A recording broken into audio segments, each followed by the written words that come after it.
Welcome back नाजरीन, खुश आमदीद। आप देख रहे हैं जहान रमजान एक बार फिर। जी हम लोग ही हैं मौजूद। मैं हूँ जाले सरहदी, मेरे साथ है मेरी खूबसूरत प्यारी और अच्छा बोलने वाली दोस्त मंशा पाशा, जिनके बारे में ये गुमा है लोगों को कि वो कम बोलती हैं, लेकिन आपने शायद हमारा शो पूरी तरीके से नहीं देखा।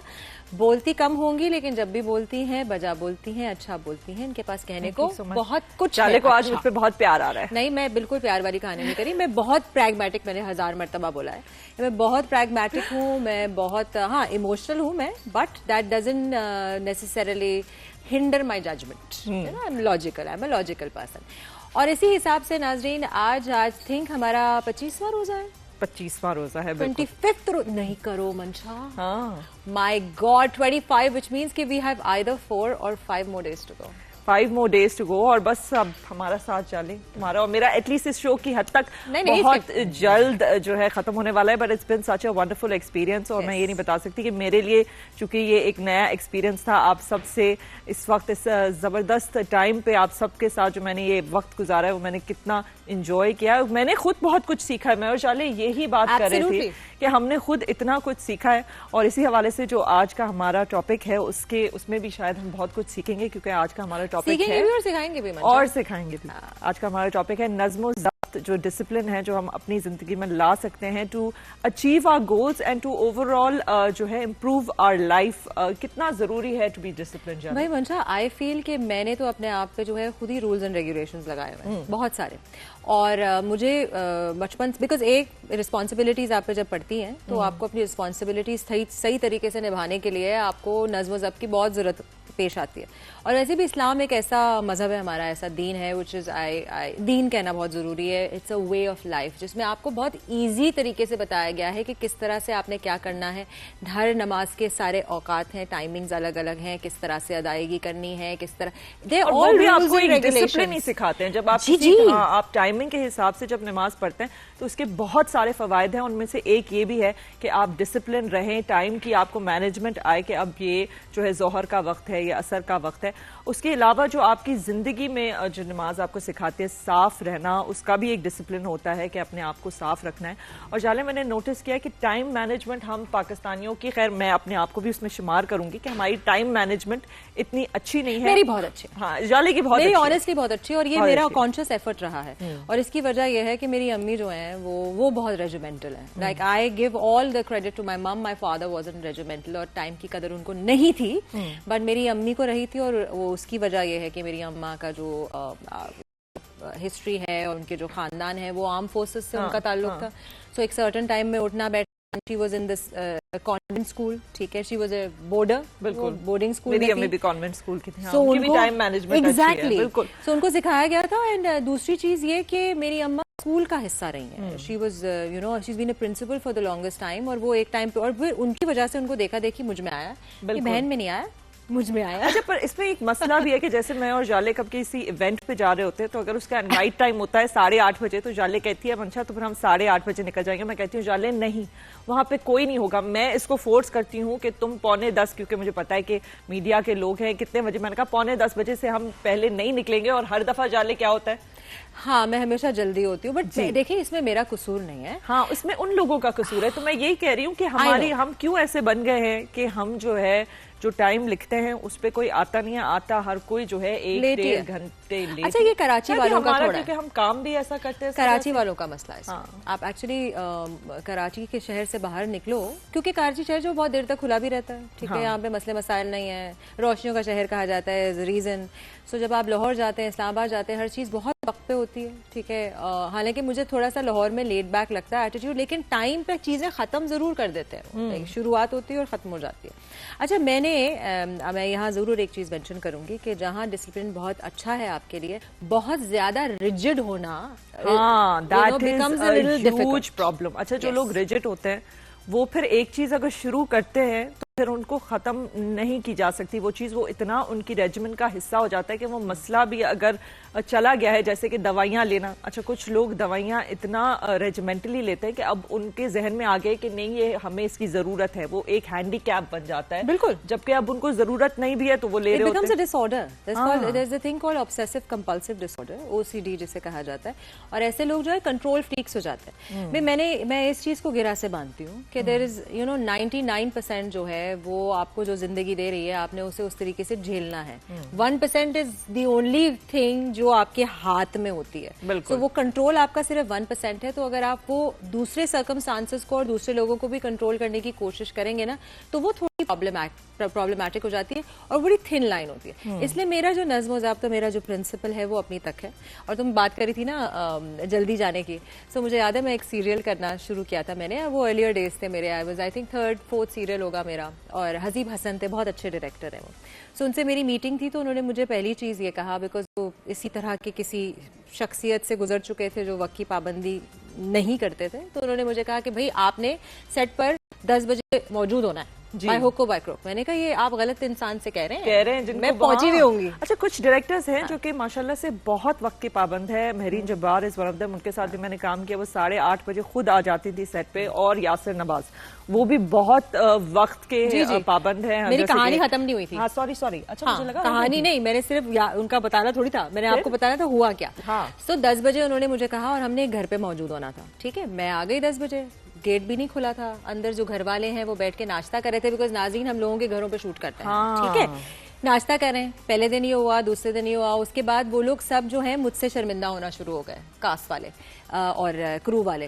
तो फिर मुझे उन्होंने कहा, खास तौर पे हसीब हसन ने, कि आपको जो है ना वो हम अलग टाइम दिया करेंगे दूसरे लोगों को, बिकॉज आप एग्जैक्ट टाइम पे पहुंच जाती हैं। आधा घंटा, यासिर भाई ने भी एग्जैक्टली यही किया था।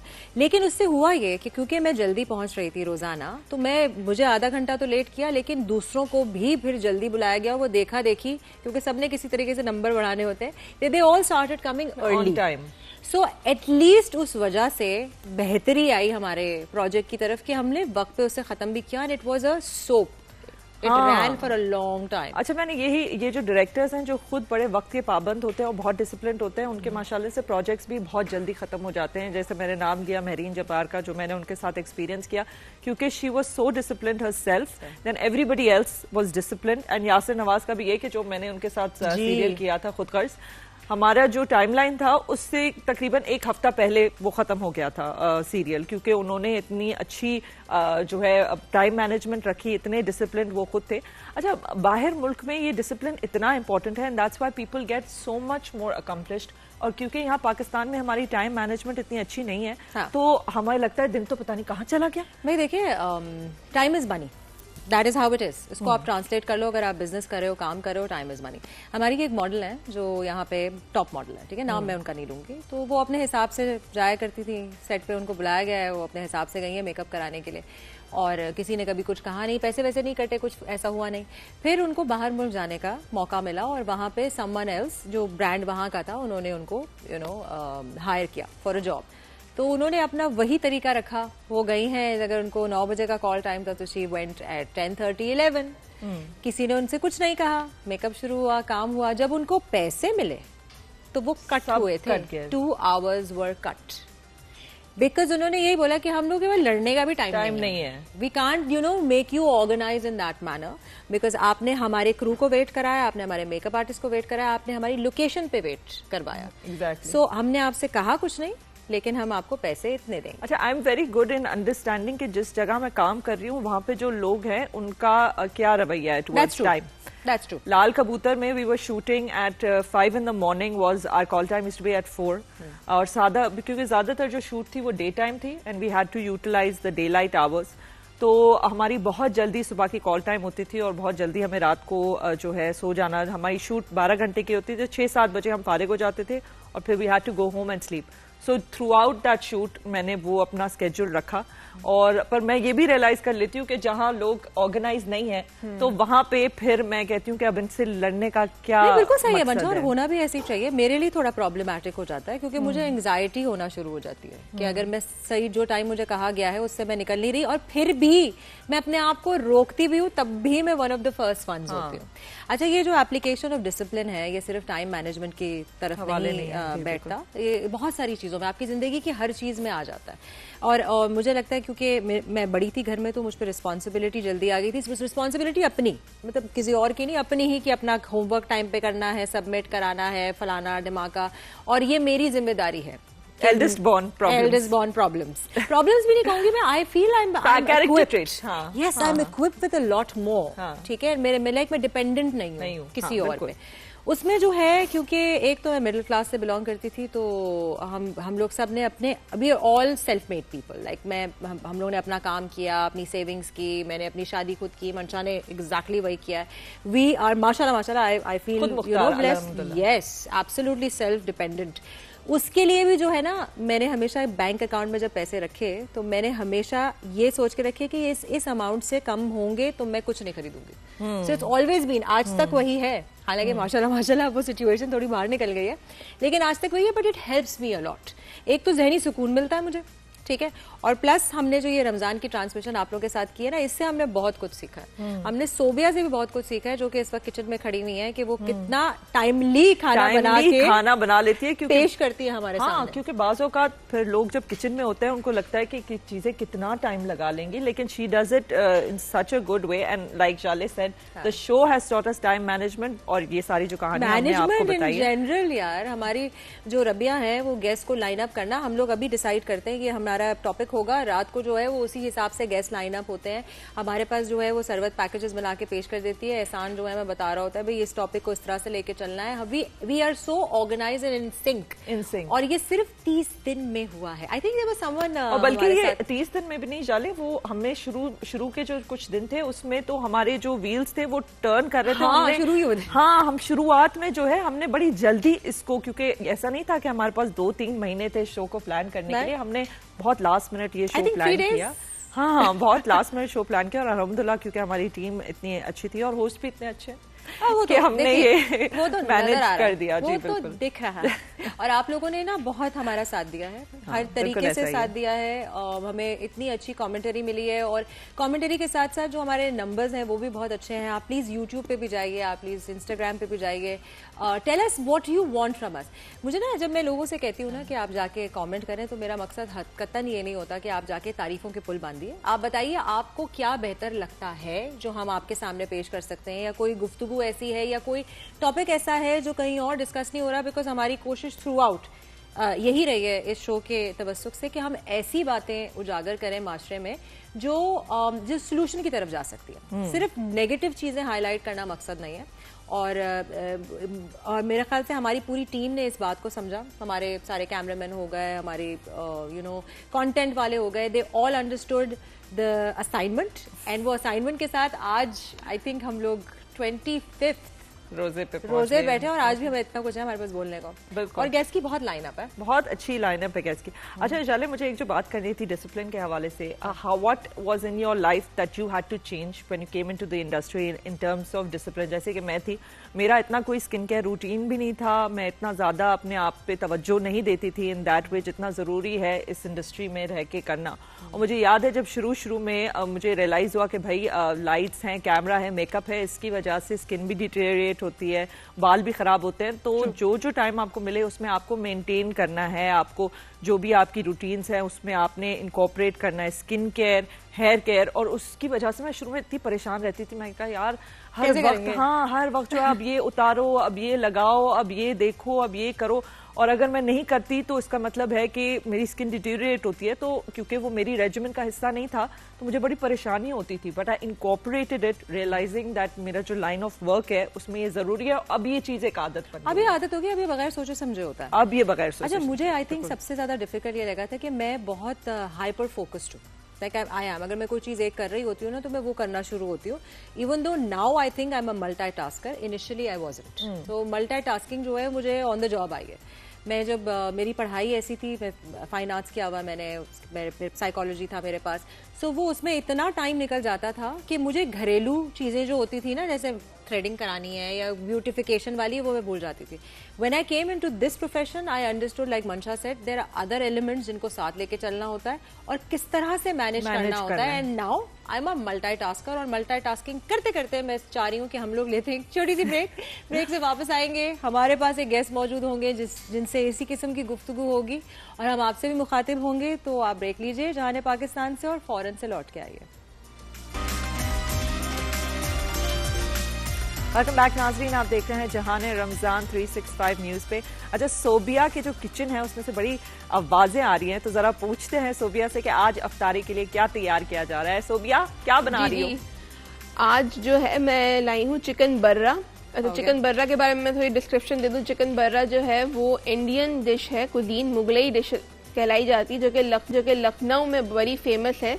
और इसमें ये होता है कि चिकन थोड़ी क्रीमी भी होती है, स्मोकी भी होती है और फ्लेवरफुल भी होती है. इसके लिए मैंने क्या किया, इसके लिए पहले हमने पेस्ट बनाया है, जिसके लिए मैंने फ्राइड अनियन ले लिया, 1 कप कोरिएंडर ले लिया, हाफ कप, और इसमें मैंने 3-4 ग्रीन चिलीज डाल के इसका पेस्ट बना लिया पानी डाल के. ये हमारी मैरिनेशन में जाएगा. उसमें मैरिनेशन में अच्छा योगर्ट का बड़ा इस्तेमाल किया है ताकि हम जो है उसका क्रीमी टेक्सचर बिल्डअप कर सके, जिसमें 500 ग्राम दही है, मतलब आधा किलो दही है 1 kg चिकन में. उसके लिए हमने ले लिया कोरिएंडर पाउडर. आपका कोरिएंडर पाउडर आ गया, क्यूमिन पाउडर आ गया, ऑरेंज फूड कलर जाएगा, थोड़ा सा नमक, लाल मिर्ची, बटर, जीरा पाउडर, लहसुन, अदरक, ये सब की मैरिनेशन करके इसको हम कुक करेंगे. कुक करने के बाद इसको मैं ऑन स्टोव ग्रिल करूंगी ताकि वो एक स्मोकी फ्लेवर आए. उसके बाद जो हम इसका मैरिनेशन जो बची हुई होगी उसमें थोड़ा सा कुक करेंगे क्रीम डालकर, ताकि वो क्रीमी टेक्सचर आए, और वो स्मोक चिकन को मिक्स करके इसको नान ताफ्तान के साथ सर्व किया जाता है. और वो नान ताफ्तान किससे बनेगा? वो नान ताफ्तान हम ऑर्डर करेंगे. अच्छा, बनाएंगे नहीं हम बनाएंगे नहीं हम, मुझे लगा सैंडविच से नहीं बनाने वाले हम लोग. इन्वॉल्व करेंगे. सैंडविच से क्यों नहीं बना रहे हैं हम? सैंडविच हम बना सकते हैं, पर हम रोटी बना सकते हैं. नान ताफ्तान जो है वो हम देखना पड़ेगा अभी. अच्छा, अगर हम बना सकते हैं तो आई विल श्योर मैं ट्राई करूँ. तो शायद टाइम की कमी है इस वजह से. अच्छा, नान ताफ्तान के लिए जो है आपको आई थिंक 1.5 आवर चाहिए उसकी फर्मेंटेशन के लिए, उसके डो को, ताकि वो राइज हो. और उसके बाद उल्टे तवे पे वो बनता है. इट टेक्स पर नान 5 to 10 मिनट्स. तो वो बड़ा एक लॉन्ग प्रोसीजर है, क्योंकि ये टाइम मैनेजमेंट की एक अच्छी खासियत है कि रियलाइजिंग कि कौन सी चीजें आप. मैं ये नहीं चाहती कि मैं सब कुछ कर लूं और फिर एंड में कुछ ना कर पाऊं. ये जो चीज है ना, ये थोड़ी देखनी पड़ती है. अच्छा जी, अब मुझे ये बताइए कि हमने सैंडविच के बारे में इतनी गुफ्तगू की है थ्रू आउट, क्योंकि उन्होंने हमें हेल्प किया है, स्पॉन्सर किया हमारे शो को. और दूसरी चीज ये कि मैंने जो है इनकी पर्सनली ऐप की थी, and I believe in their आटा सो मच सो कि मेरे घर पे सैंडविच ही होता है, और वो भी फाइबर फिट वाला होता है. अच्छा, क्योंकि इनकी रोटी रहती है 6 घंटे तक नरम.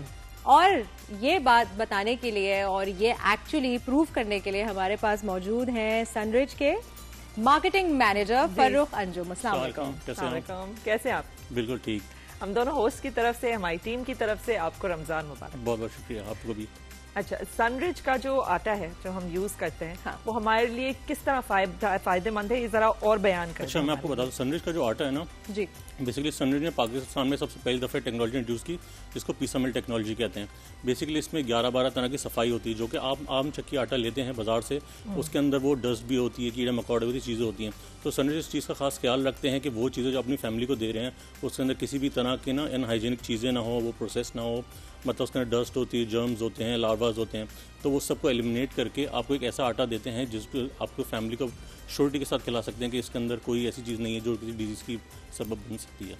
अच्छा, और मजीद बताएं कि आपने कितने अरसे से सनरिच को ज्वाइन किया है? अच्छा, मुझे तकरीबन यहाँ पे 1.5 साल हो गए हैं. तो अल्हम्दुलिल्लाह बहुत अच्छा सफ़र चल रहा है, बहुत सपोर्टिव टीम है, और हम सनरिच को आगे लेके जा रहे हैं इसी तरह से. और ये कि फोर्टिफाइड आटा है, तो आप अपनी फैमिली को लाते हैं तो इसके अंदर मल्टीपल न्यूट्रिशन है, आयरन है, जिंक है, चीज़ें हैं.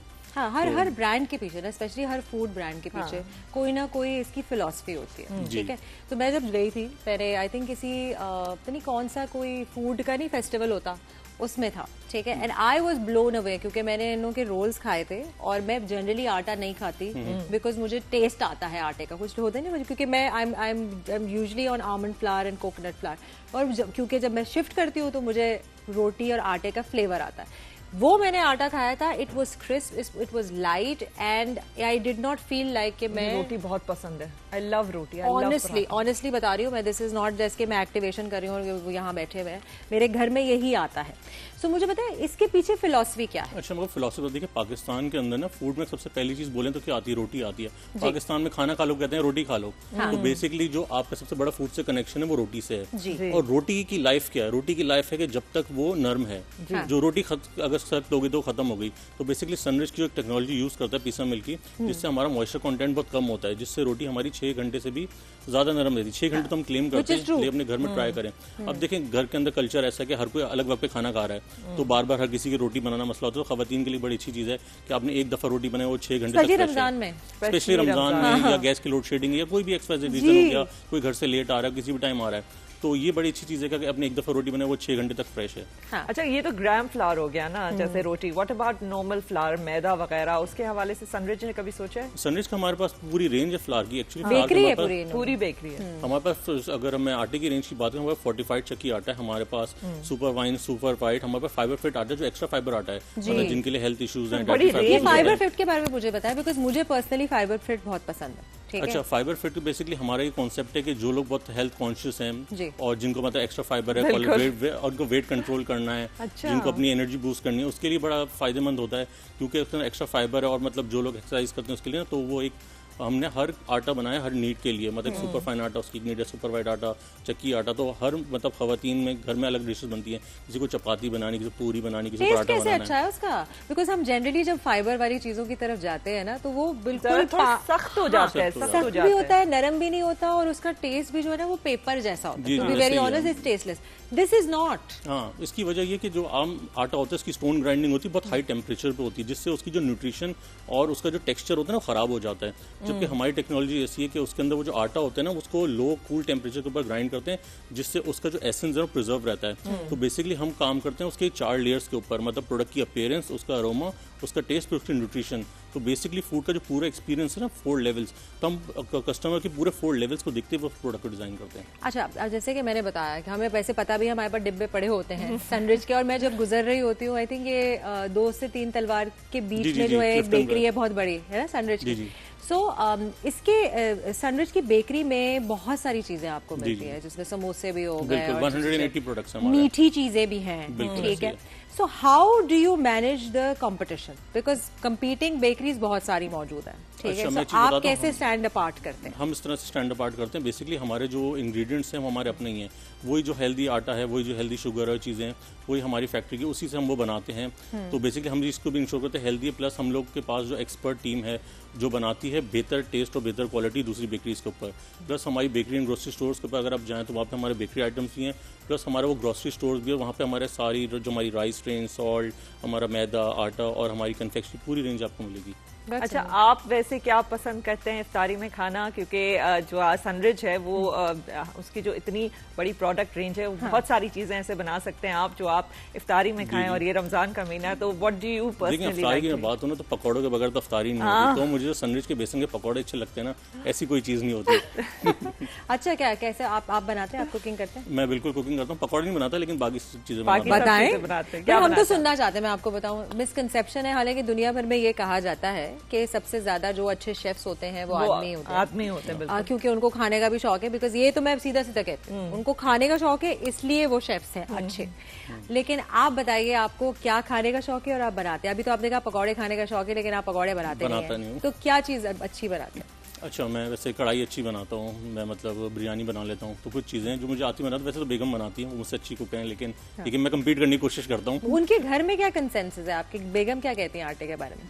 आटे में वो तो खुद मतलब फाइबर फिट यूजर हैं, तो मतलब जब शिफ्ट कर दिया उन्होंने फाइबर फिट के ऊपर, तो मैं खुद फाइबर फिट। और इससे कुछ हुआ है आपके वेट लॉस वगैरह? बिल्कुल होता है, अभी तो मेरा चल रहा है, कंटिन्यूसली वेट लॉस चल रहा है, तो ये कि उसके अंदर मतलब सब फैमिली में यूज करते हैं, और सनरिच चक्की आटा तुम शुरू से इस्तेमाल कर रहे हैं। फ्यूचर में क्या प्लान्स हैं अभी सनरिच के? बिकॉज देखिए, मैंने सारे ब्रांड्स का यही देखा है कि कहीं ना कहीं आगे कोई ना कोई और चीज खोलनी होती है। आपने बेकरी खोल ली, 1000 किस्म के प्रोडक्ट्स हैं, ग्रोसरी भी है, आगे क्या है? गिविंग बैक टू सोसाइटी के बारे में क्या है? मैं गिविंग बैक टू सोसाइटी की बात ही बताऊं, कि वैसे तो हमारे CSR प्रोग्राम आते होंगे, आपने ताकतवर पाकिस्तान भी देखा होगा, हम अलग अलग NGO के साथ भी कर रहे होते हैं, लेकिन देखिए हमारे प्रोडक्ट के अंदर जो फोर्टिफिकेशन वाली चीज़ थी ना, वो इसी चीज़ को मद्देनजर रखती हुई थी कि पाकिस्तान के अंदर मेल न्यूट्रिशन एक बहुत बड़ा चैलेंज है। लोग न्यूट्रिशन तो कर रहे हैं, लेकिन न्यूट्रिशन के अंदर ना बेसिकली लोग कार्ब्स तो ले रहे हैं, लेकिन जो एडिशनल चीज़ें हैं, जैसे हमारे यहाँ 40% बच्चे हैं और खवातीन हैं, वो बहुत ज़्यादा ना डेफिशिएंट हैं बहुत सारी चीज़ों के अंदर, फोलिक एसिड में, आयरन, विटामिन के अंदर, तो बेसिकली हम उस चीज़ का भी ख्याल रखते हैं।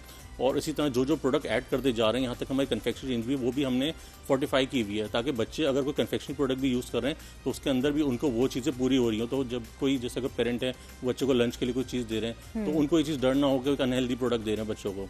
तो इस चीज़ को देखते हुए हम और प्रोडक्ट लाइन अपनी एक्सटेंड करते जा रहे हैं। हमारी राइस की रेंज हो गई, सॉल्ट हो गई, मैदा, सूजी, बेसन, तो एक एक करके हम एक्सपैंड करते जाना कि एक पूरा किचन सोल्यूशन आपको विद इन द किचन और आउट ऑफ द किचन हम पूरा सोल्यूशन प्रोवाइड करें। बहुत बहुत शुक्रिया आपका नाज़रीन, हमने बहुत ज्यादा एंजॉय किया है सनरिच को हमारे शो में थ्रूआउट रमजान हमने सनरिच तो उसके लिए थैंक यू है। तो आपको बहुत बहुत शुक्रिया हमारे शो पे भी आने के लिए और हम सबको बताने के लिए, और हमारे इफ्तारी का एक बहुत बड़ा हिस्सा रहा है सनरिच, तो इसके लिए सनरिच का बहुत बहुत शुक्रिया। नाज़रीन, हम लेंगे एक छोटा सा ब्रेक, आप कहीं नहीं जाइएगा, देखते रहिएगा जहान रमजान, हम थोड़ी देर में वापस आएंगे, so stay tuned.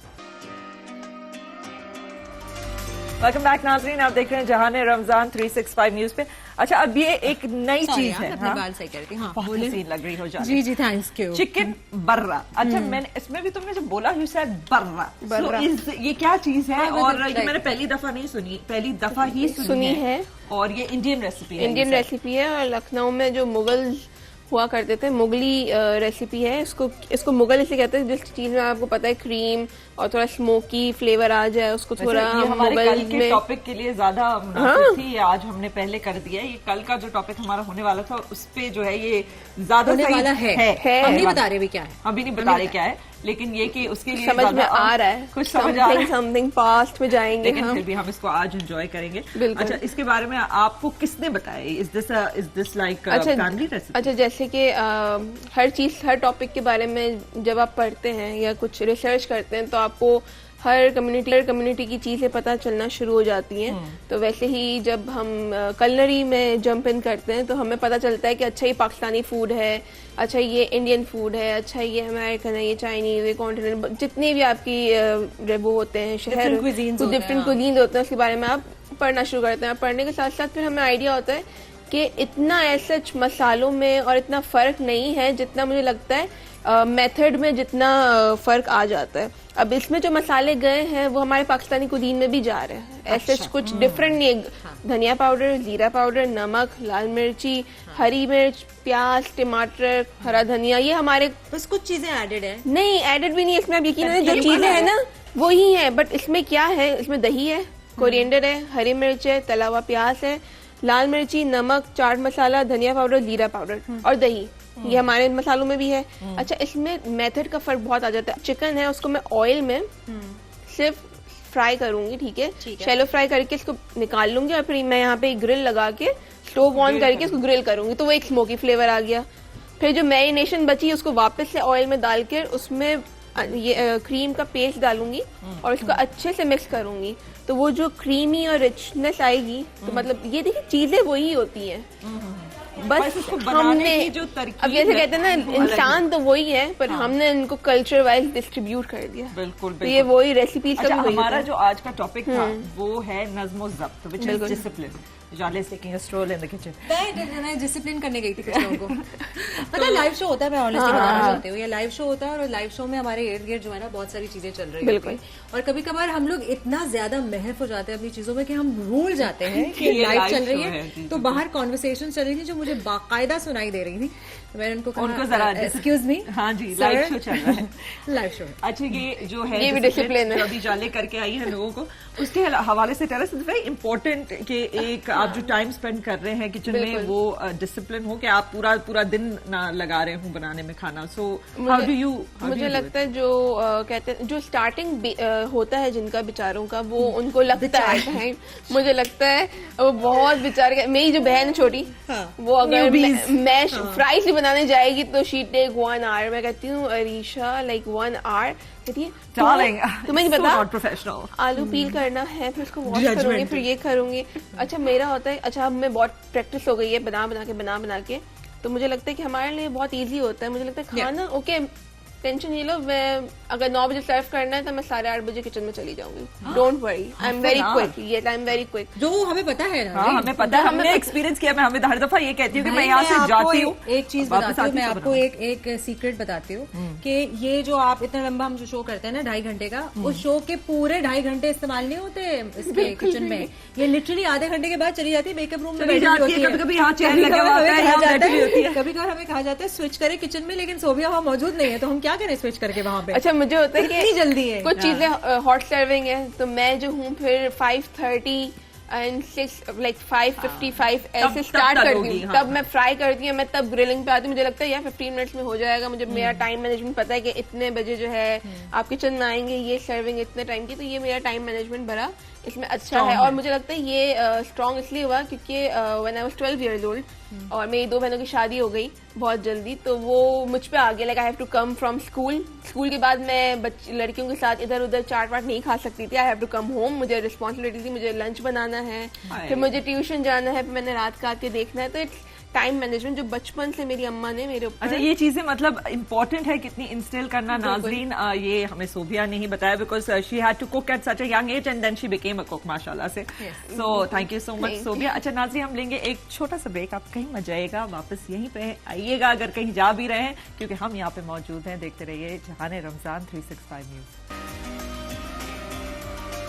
Welcome back नाज़रीन, खुश आमदीद। आप देख रहे हैं जहाने रमजान, जिसको मैं अक्सर जहाने पाकिस्तान कह देती हूँ, क्योंकि क्यों नहीं, वाई नॉट।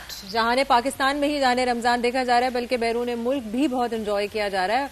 और इस वक्त ये चुर की जो आवाज आप सुन रहे हैं, वो किचन में खाना बन रहा है, वो भी मुगलई। अच्छा, हम बात कर रहे हैं डिसिप्लिन की, और डिसिप्लिन में गाड़ी का बर वक्त इलाज करना भी बहुत जरूरी है। अगर गाड़ी में कोई मसला है, हाँ जी, और इसी हवाले से जो कह रहा है कि मैं गेस्ट हो रहा हूँ, खुदा के वास्ते वो हमें बताएंगे इसके बारे में। जोहेब, आपके साथ आज कोई हादसा हो क्या, या होते पहले तो सबसे पहले जोहेब को बहुत बहुत मुबारक हो। जोहेब, हमें भी मुबारकबाद कि आप जो है जी क्योंकि हम जब आए थे, जब मंशा स्पेशली एंटर हुई थी, तो उसने एक इमोशनल सीन देखा। मैंने देखा कि मैं काफी देर तक कोई गले लगा हुआ था जोहेब को। हमारे जो हैं शो के डायरेक्टर एहसान, उन्होंने काफी देर तक गले लगे हुए थे। आपने कह दिया एहसान ही है जी मैंने बता दिया लोगों को। मैंने कहा ये क्या हो रहा है इतनी देर तक, मैंने कहा ये सब खैरियत तो है। फिर हमें पता चला कि कोई हादसा हो गया है। अच्छा बताइए, किस्सा क्या है, क्या हुआ? असल में किस्सा कुछ नहीं हुआ ये कि मेरा पिछला जो गाड़ी का टायर था वो एक बार खराब हो गया, तो मैंने वक्त मेरे पास था नहीं, तो मैंने किसी से ऐसे वो यूज टायर था या जो भी था, रिकंडीशन टायर था, कुछ भी था, तो मैंने कहा यार अभी तो लगाओ ना, काम तो चलाएं। तो खैर मैंने वो लगवा लिया। उसके बाद काम को कितना अरसा हो गया इस चीज को? इसको हो गया कुछ मतलब 25-30 दिन हो गए इसको। अच्छा, रमजान में हुआ? रमजान में, हाँ, क्योंकि जरा बिजी चल रहा था हमारा सारा रमजान। तो अब आज आते हुए ऑफिस से हुआ कि 60-70 की स्पीड थी मेरी, और वो टायर बस्ट हो गया। अच्छा, टायर बस्ट न सिर्फ हुआ, बल्कि वो टायर की लेयर जो होती है ना ऊपर वाली, वो उतर गई, ठीक है। और उस लेयर ने पहले बम्पर को तोड़ा आधा, इतनी वेलोसिटी उसकी, इतनी स्पीड बन चुकी थी कि बम्पर तोड़ा उसने, बैक वाली जो विंडशील्ड होती है उसको उसने तोड़ा, और फिर वो तेजी से गया एक बाइकर की तरफ। उफ। और बाइक पे एक बच्चा बैठा हुआ था आगे, और उसके वालिद साहब। Everything okay? हाँ, everything is okay, everything is alright. ये तो एक अल्लाह का बड़ा करम हुआ। ओह माय गॉड, सदका बहुत जरूरी है, सदका निकालना बहुत जरूरी है। लेकिन इससे एक चीज मैं बताऊं कि हमें इस पे बात करनी चाहिए कि देखें, लोगों की जानों से खेल रहे हैं, रिकंडीशन बना के टायर्स जिनकी शेल्फ वैल्यू खत्म हो जाती है, खत्म हो चुका होता है टायर, लेकिन बजाहिर वो नया लग रहा होता है, वो आप लगा देते हैं तो जानलेवा साबित हो सकता है। मुझे तो मौका मिल गया कि मैंने ब्रेक नहीं लगाया उस वक्त, प्रेजेंस ऑफ माइंड जाहिर है, कुछ मैं फौरन इमरजेंसी ब्रेक लगा था, तो एक और हादसा होना। अच्छा, तो क्या मतलब कि जब ये वाकया पेश आया, what went through your mind at that point? मुझे पता नहीं चला कुछ भी कि हुआ क्या। ये एकदम से ब्लास्ट की आवाज आई है, और फिर पीछे से मुझे धुआं सा भी उठा एकदम से जब विंडशील्ड पे लगा, तो मैंने हल्के हल्के, खैर उस वक्त मैं घबराया नहीं, मैं अगर एकदम से ब्रेक लगाता तो एक और एक्सीडेंट होता, तो मैंने हल्के हल्के गाड़ी को साइड पे कर दिया, लेकिन ये नुकसान भी हुआ, खैर जानी नुकसान से बच गए वो। और शुक्र है, शुक्र है। मैं काफी देर से इनको ढूंढ रही थी, मैंने कहा मैं इनको मुबारकबाद दूं कि जो है हाँ ये जो है जिंदा है, सलामत है, और दूसरे भी जिंदा और सलामत। असल में टायर पता है क्यों नहीं लगा सका? ये देखिए जेब भी फटी हुई है, अब बस जेबें भी फट चुकी है, पैसे बिल्कुल भी नहीं है। देखिए ये किसका कसूर है? ये पता नहीं अब ये हो गया। आप देखिए ये हालत है हम मर्दों की, ईद करीब आ रही है। अच्छा हम मर्दों की ना फौरन से बात नहीं देख रहे हैं सारी जो कन्वर्सेशन है ना वो कैमरा कैप्चर करें आप। देखिए पहली दफा कोई ऑन एयर दिखा रहा होगा। ये जेब खाली करने वाली और जेब सीने वाली दोनों जो है वो इस वक्त जो है वो स्पेन में मौजूद है। बैरून मुल्क क्या हो सकता है भाई जेब सिलवा के क्या करना है जब जेब में कुछ है नहीं? खुद ही सीख ले। तो क्या ये आप क्या हमारे जो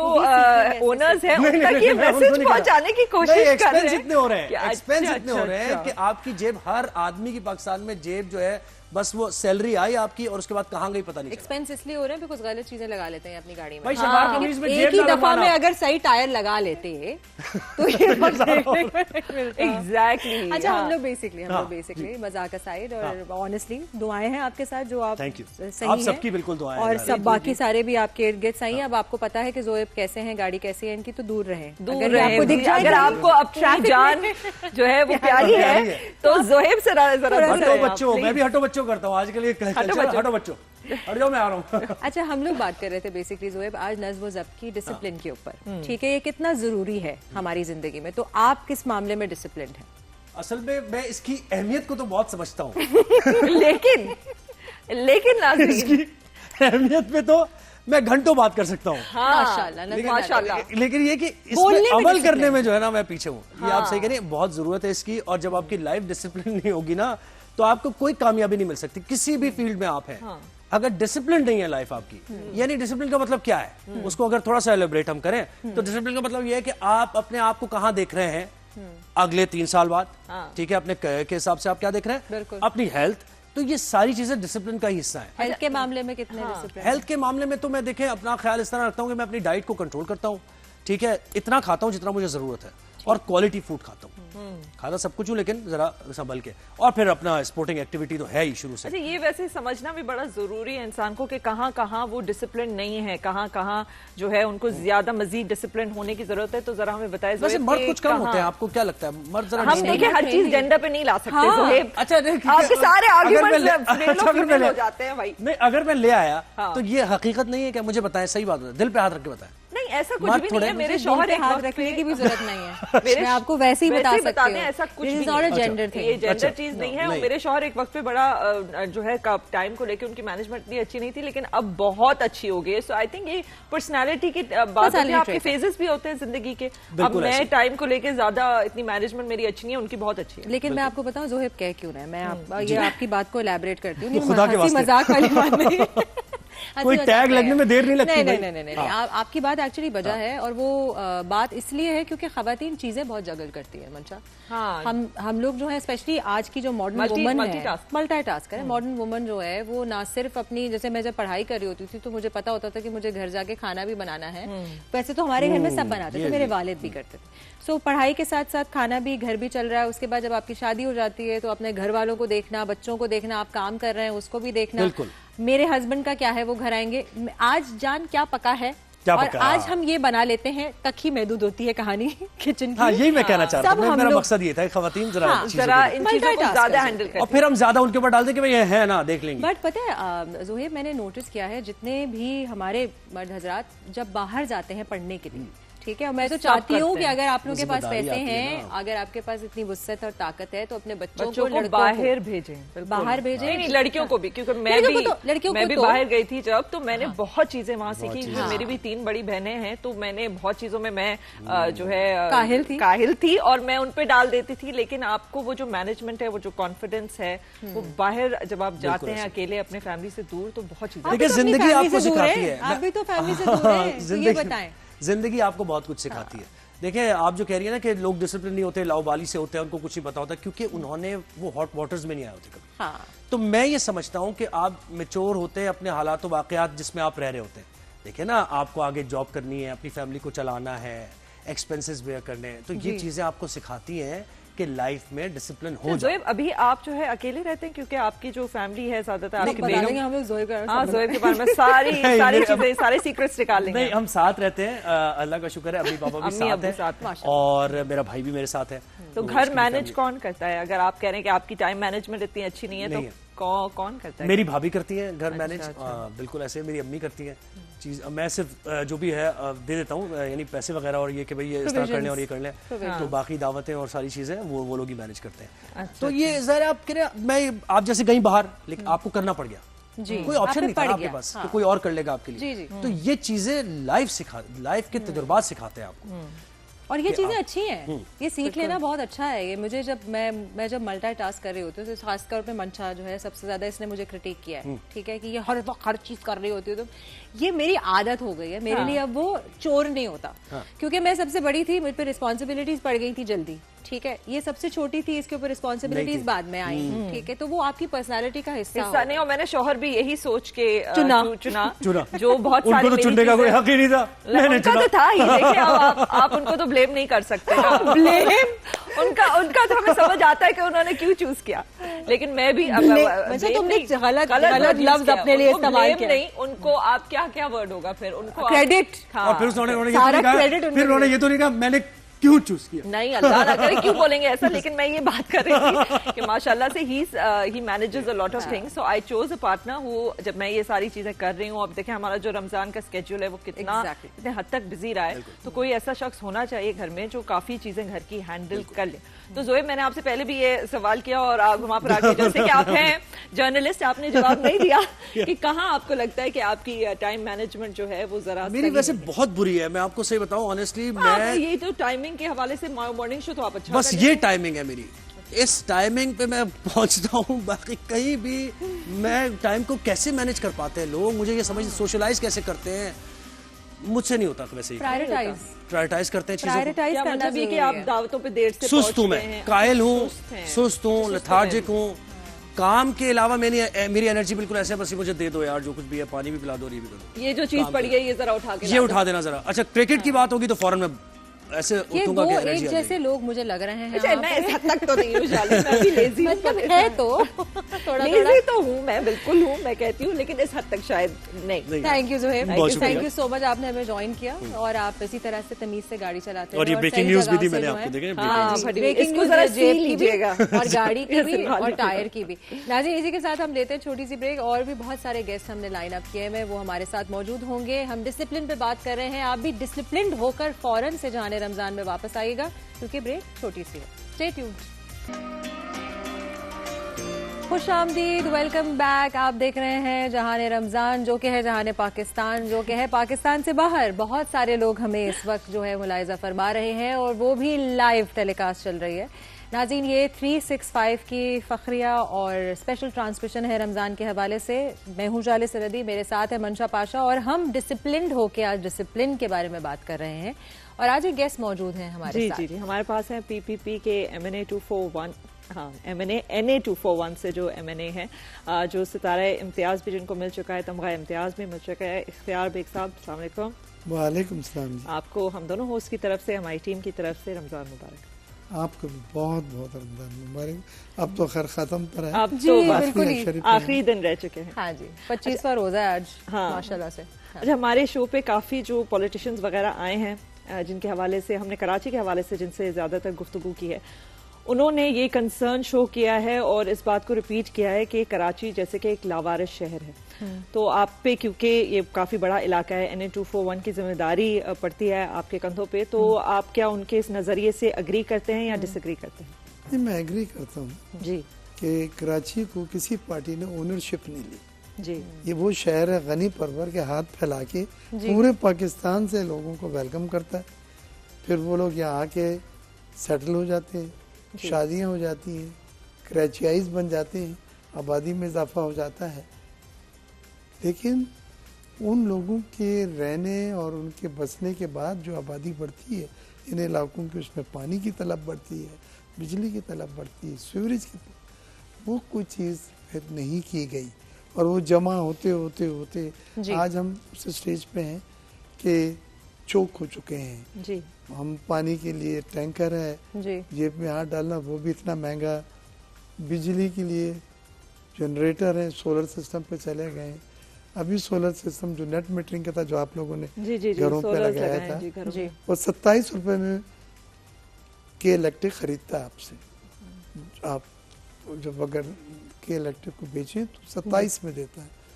तो उससे ये फायदा होता था कि बिल जो आता था उसमें बहुत बड़ी रकम आप सोलर सिस्टम से बेची हुई होती थी, तो थोड़ा सा बिल दे के महीने का आपका पूरा हो जाता था।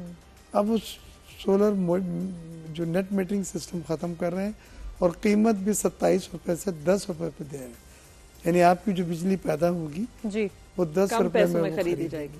तो मैंने इस बात पर बहुत बड़ा इशू बनाया हुआ। मैंने कहा मैंने नहीं होने देना। ये नेशनल असेंबली में भी इसको उठाया, स्टैंडिंग कमेटीज में भी इसको उठाया, मिनिस्टर साहब से भी लड़ाई झगड़ी करी हुई।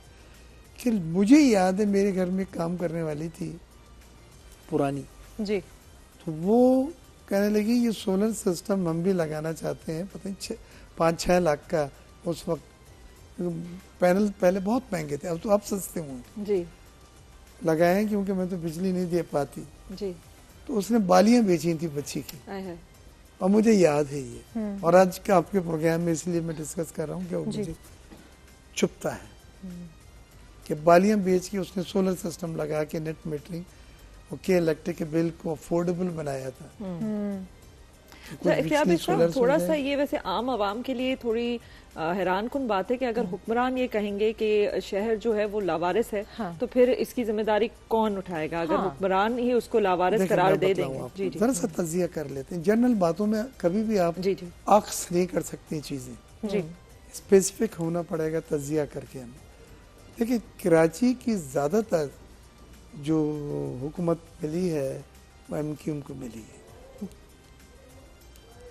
उर्दू स्पीकिंग महाजिर लोग थे, लोगों ने उनको कराची के नाते से वोट दिया, पावर में आए, वजारतें भी मिली, बहुत सारी हुकूमत में उन्होंने कोलिशन बनाई, बहुत सारी कोलिशन गवर्नमेंट जी सही है ना जी बिल्कुल। तो जिम्मेदारी तो फिर हो जाती है कि आप जो पार्टनर हैं उनसे कह के काम करवाएं। आप कहें कि जी ये लोग हमें मारेंगे दोबारा वोट लेने हम जाएंगे, तो बेशक आप पूरी हुकूमत चला रहे हैं, अगर वफाक में वो कोलिशन है तो आप उनसे कहें हमारी वजह से आप वफाक में आए, सूबे में तो हमारे लिए कुछ करें। लेकिन ऐसा कुछ नहीं किया गया, बल्कि कराची में एक मुनज़्ज़म तरीके से दहशतगर्दी और एक आवाज़ एक सीटी पे बंद, मेरे टेक्सटाइल मिल है, मुझे याद है वो नीचे कोई सीटी मारता था और लाइट बंद हो जाती थी, मशीनें मेरी धड़ धड़ धड़ धड़ धड़ रुक जाती थी, और मेरा जनरल मैनेजर भागता हुआ आता था, सांस फूलता हुआ, कहते हैं जी स्ट्राइक कॉल कर ली है, मशीनें बंद हो गई। ये जमाना था, सही ना। वो पूरा के पूरा जो फैब्रिक हमारा अंदर होता था, टेक्सटाइल से हमारा ताल्लुक तो वो खराब हो जाता, डेनिम का हमारा। तो कहने का मकसद ये था कि अकाउंटेबिलिटी किसी को भी जमात को नहीं की। फिर एक वक्त वो आया है कि कराची वालों ने हिम्मत करी और उन्होंने उस पार्टी को वोट नहीं दिया, MQM को, PTI को दिया। 26 MP, 13 या 14 MNA की सीटें गोद में डाल दी इस शहर में।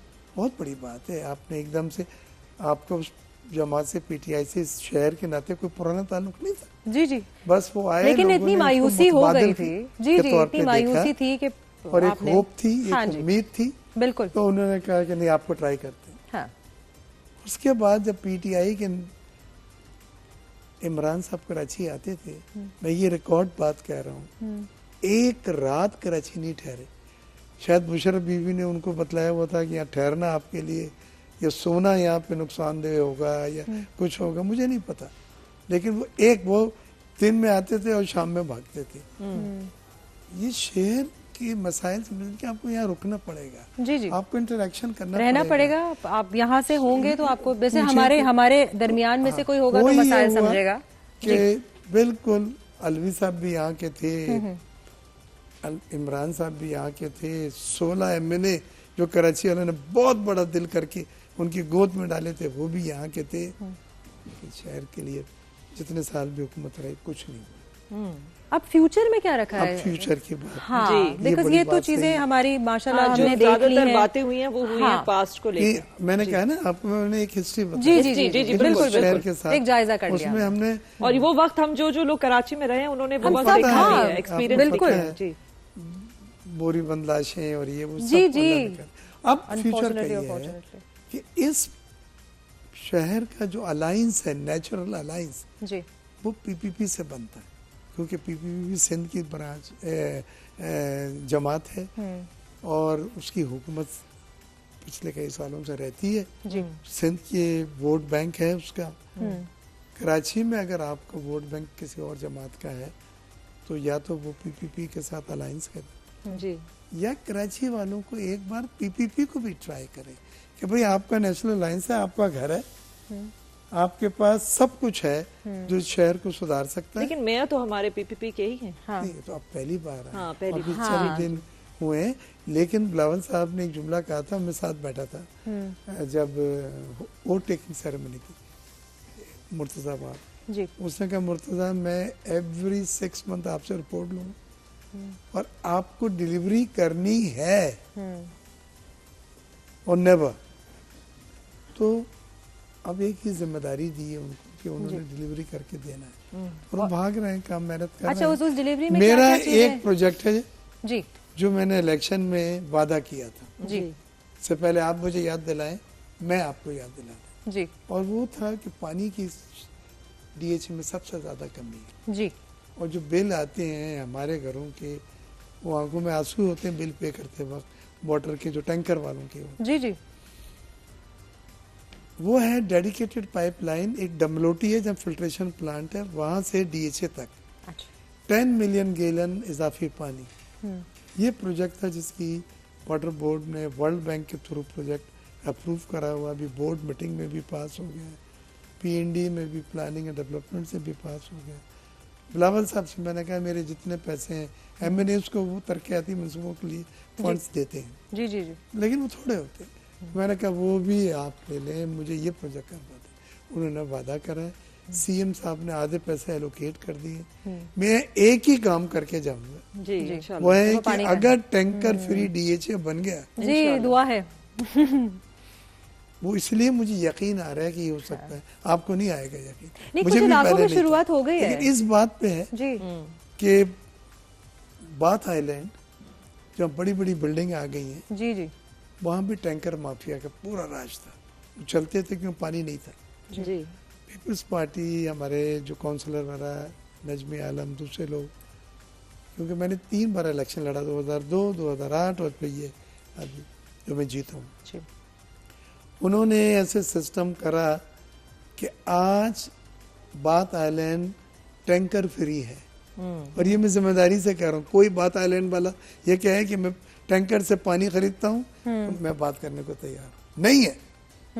यही मैं अब इंशाल्लाह, मेरा वादा है, बिलावल साहब ने भी वादा करा है, मुराद अली शाह साहब से भी, मेयर साहब से भी मेरी, कि मैं फेस कर सकूं बिल्कुल। और आंखें यूं करके फेस करूं, यूं करके ना कर सकूं।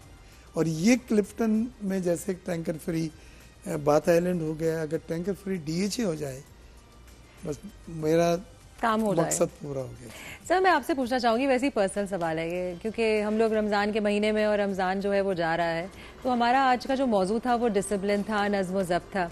तो आप अपनी ज़ाती ज़िंदगी में डिसिप्लिन को और नज़्म व ज़ब्त को किस तरह से देखते हैं, किस तरह से अप्लाई करते हैं? पहली चीज़ तो is very close to my heart जो आपने आज का टॉपिक रखा है, क्योंकि मैं ज़रूरत से ज़्यादा डिसिप्लिन पे अमल भी करता हूँ, बिलीव भी करता हूँ, टू दी एक्सटेंट ऑफ चिढ़ जाते हैं लोग। मेरे साथ भी ऐसे होता हाँ, शाले के साथ भी यही अलमिया है। मैं कहीं पहुंचना होता है, जी 5 मिनट पहले पहुंच जाता हूँ तो ड्राइवर को कहता हूँ गाड़ी रोक लो, बाहर 3 बैठते हैं। मिनट हो जाएंगे तो अब चले चलना। वो कहता सर घर से लेट चले चलते, मैंने कहा मुझे तो नहीं पता था ट्रैफिक सिग्नल तुमको सब खुले में खुले। हाँ। मैं रात के 3-3, 4-4, क्योंकि हर रोज 4-5 जगह जाना होता है, डिनर से मिलना मिलाना वर्कर्स के साथ, अब ना नहीं कर सकते, कोई भी आदमी कभी भी आ जाए, तो अब सोते भी लेट हैं। मैं फजर पे उठता हूँ, नमाज पढ़ता हूँ, 9:10 पे मैं ऑफिस में होता हूँ। मेरी सेक्रेटरी आती हैं 9:15 पे, जी मैं पहले पहले आते हैं। हाँ मैं पहले। लीडरशिप की यही क्वालिटीज होती है। तो ये कुछ लोग पसंद करते हैं जी, कुछ कहते हैं इतनी ज्यादा स्ट्रिंजेंट नहीं अच्छा लगता। आपने लाइफ को बिल्कुल कंट्रोल्ड लाइफ है, ये मशीन है, ये ह्यूमन बीइंग तो नहीं है, बशर तो नहीं है। लेकिन जिस हवाले से आपका काम है और जिस किस्म का काम है उसके लिए शायद ये एक अच्छी बात ये है, बहुत कि जरूरी आप है। टाइम मैनेजमेंट दुनिया में कामयाबी, आप लोग अभी यंग है जी जी, and you have to go long way माशाल्लाह। इंशाल्लाह। एक चीज अगर आपने सीख ली, टाइम मैनेजमेंट, जी, आप 50-60% लाइफ में सक्सेसफुल हो गए। सर कोशिश वक्त की कदर करना सर बहुत जरूरी है। हम आपकी वक्त की बहुत कदर करते हैं। मैं आज आपने बुलाया था 5:30। जी जी, मैंने कहा मुझे 6 बजे जाना है अफ्तारों में, वर्कर्स की अफ्तार है, तो 6 बजे निकलूंगा तो मैं 6:30 तक पहुंच जाऊंगा। जी जी, और आपने देखा जो टाइम आपने दिया तो उससे मैं 5 मिनट पहले और हम भी आपको उसी हवाले वक्त की कदर करते हुए। जी जी, तो ये बड़ी अच्छी चीज है। नौजवान नस्ल को मेरा मैसेज है, बिल्कुल खुदा जी, डिसिप्लिन जो है वो उसको अपनाएं जी, और उसको अमल दरामद करें हार्ट एंड सोल के साथ। आप कभी नुकसान में नहीं रहेंगे। शुरू में तकलीफ दे जी, जब मैं कभी लेट आता हूँ 2-3 बजे, मुझे फजर पढ़ना मुश्किल होता है, सुबह उठ के जाना मुश्किल होता है। संडे वाले दिन मेरा कॉलम लिखवाता हूँ मैं, जंग अखबार में आता है पिछले 25-30 साल से। तो मेरा कंपोजर, मेरा रिसर्चर्स लड़कियां हैं IBA वगैरह की, वो आ जाती हैं जो टाइम उनको 7 का है, तो संडे के दिन 7 बजे उठना तो एक जी जी। आपके जो नवाबजादे हैं, मैंने जिक्र भी किया था आपसे, वो हम दोनों के जानने वाले हैं और दोस्त भी हैं, तो उनको हमारा ढेर सारा प्यार भी दीजिएगा। हमारे प्रोग्राम के तवज्जुह से उमैर, आपको बहुत सारा सलाम प्यार। आपके वालिद साहब से तो अक्सर होती रहती है मुलाकात। तो आपसे पता चला हमारे साहबजादे उमैर बेगम से ज्यादा पॉपुलर है। जी जी, मीडिया के लोगों में उनकी है दोस्ती और जान पहचान है। सर आपका बहुत बहुत शुक्रिया। तो करेंगे इसको इंशाल्लाह, आप इलेक्शन में बिल्कुल इंशाल्लाह उन्हीं को लाएं, क्योंकि आप लोग इतने ज्यादा दोस्त हैं तो उसको सपोर्ट मिलेगी इंशाल्लाह। उनकी तो बिजनेस, उनका बिजनेस से भी हमें बहुत ज्यादा फायदा होता है। आई लव द जो उनकी वो लगती है ना, क्या कहते हैं, ड्रिप्स जो लगती हैं, अच्छा, विटामिन ड्रिप्स जो हैं। सो thank you so much sir कि आप आए और आप अपनी इफ्तारी को भी जाके एंजॉय कीजिएगा। नाजरीन, आप भी हमारा प्रोग्राम एंजॉय करते रहिए और छोटी सी ब्रेक हम लेंगे जहां रमजान से कहीं मत जाएगा। स्टे ट्यून टू 365 न्यूज, हम लोग यहीं वापस आएंगे। नाज़रीन, आप देख रहे हैं जहान रमज़ान 365 न्यूज़ पे।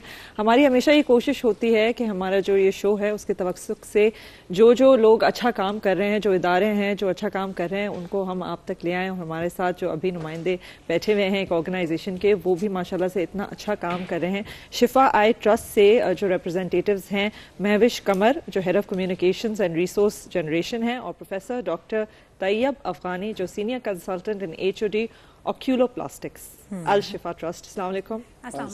और आपके साथ ये जो दो खूबसूरत और नन्ही जाने हैं, ये हैं हबीबा और आमना। हाँ, बिल्कुल। कैसे हैं आप लोग? We are all good. Thank you. Thank you so much for being a part of this trust. पहले तो हम सबकी तरफ से, हमारी ऑडियंसेस की तरफ से, आई फील के जितना हमारे में चैरिटेबल और चीजें बेहतर करने का जज्बा है ना, वो बहुत कम कौमों में होता है। And you guys are doing a fantabulous job.